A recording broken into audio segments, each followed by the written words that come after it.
မင်္ဂလာပါခင်ဗျာ Channel P ကနေကြိုဆိုပါရစေဖိလစ်ပိုင်ကလစ်ကိုအသုံးပြုပြီးတော့ဖုန်းနဲ့ပဲပုံလေးတွေဆက်လက်ရေးဆွဲတင်ဆက်လိုက်ပါတယ်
ပုံလေးကိုအဆုံးသတ်လိုက်ပါပြီ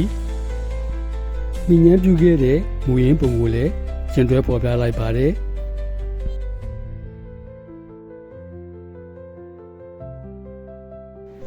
အခုတော့ဒီလောက်ပါပဲ။အားလုံးပဲရွှင်လန်းချမ်းမြေ့ကြပါစေ။